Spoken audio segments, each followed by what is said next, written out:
If you work on modern Volkswagen Group vehicles, you already know how fast key programming technology is changing. One day a tool can only handle basic transponders, and the next day, it's suddenly capable of reading encrypted data that used to require dealer-level equipment. And that brings up an important question that a lot of technicians are asking right now. Can the Keydiy Max really read MQB49 5C and 5D key data? And if so, how do you actually make it work in the real world without damaging anything?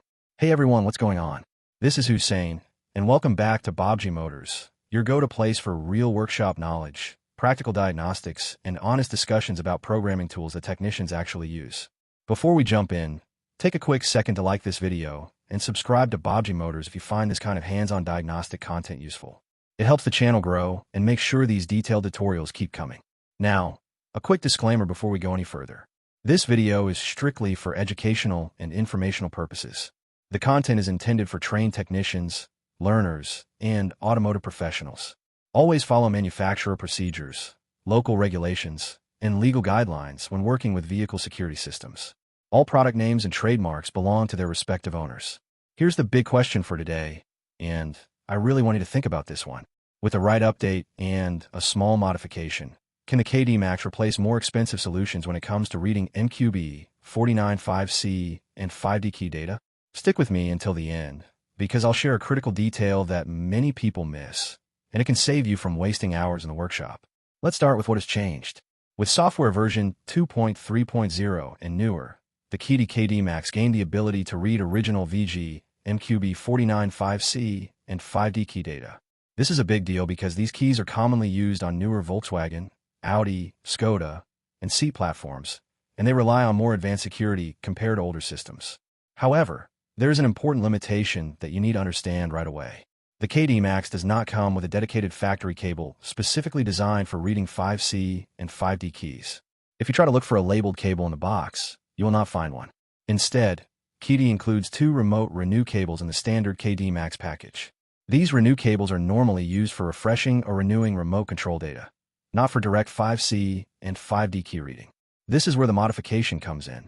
What technicians have discovered is that one of these renew cables can be carefully modified to function as a reading cable for MQB49 5C and 5D keys. And I want to be very clear here. You should only modify one of the two renew cables. Keep the second cable untouched as a backup, because once a cable is modified, it is no longer ideal for its original purpose. The modification itself is not about adding new components or changing the Keydiy Max hardware. It involves altering the wiring of the renew cable so that the correct signal and power lines can communicate directly with the key's printed circuit board. This is a precision task. Small mistakes can damage the key or result in incomplete data reads. Once the cable is modified, the next step is connecting it directly to the key's PCB. The Keydiy Max device provides specific wiring diagrams that show which points on the keyboard correspond to power, ground, data, and clock lines. Following these diagrams exactly is critical. This is not a process where guessing or improvising will end well. After the modified renew cable is soldered to the correct points on the key PCB, the Keydiy Max can then read the original 5C or 5D key data. At this stage, the device is only extracting information. It is not yet completing the learning process for the vehicle. This brings us to one of the most important points in this entire procedure, and this is where many people get confused. Reading the key data with Keydiy Max is only the first step. After the data is successfully read, the key must still be learned using the Keydiy device. Without this learning step, the key will not function correctly with the vehicle, even if the data was read perfectly. So the proper workflow looks like this. First, update the Keydiy Max to version 2.3.0 or newer. Second, modify one of the included renew cables according to the required wiring configuration.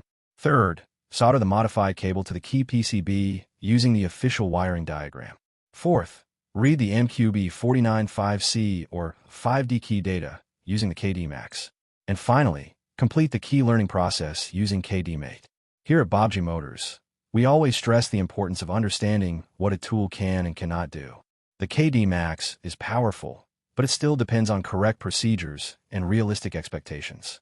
This setup does not magically bypass security.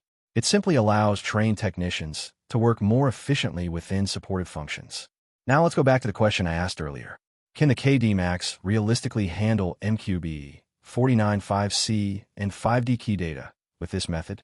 In my opinion, yes, it could be a very capable solution when used correctly, but it also demands patience, soldering skill, and a solid understanding of key electronics.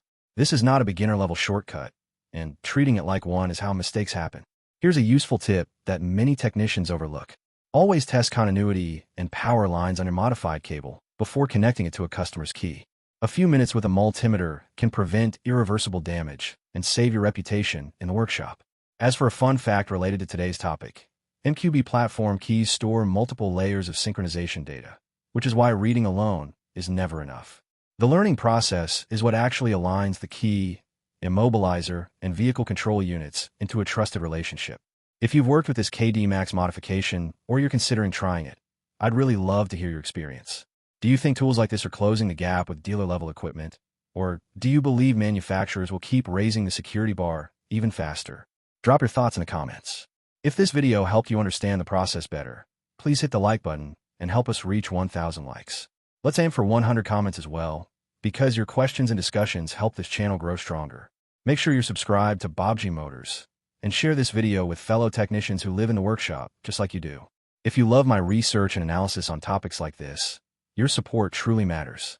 Producing this kind of detailed, accurate content takes a lot of time, testing, and effort. Liking, subscribing, and sharing the video helps Baabji Motors move closer to becoming the #1 trusted resource for diagnostic and programming knowledge.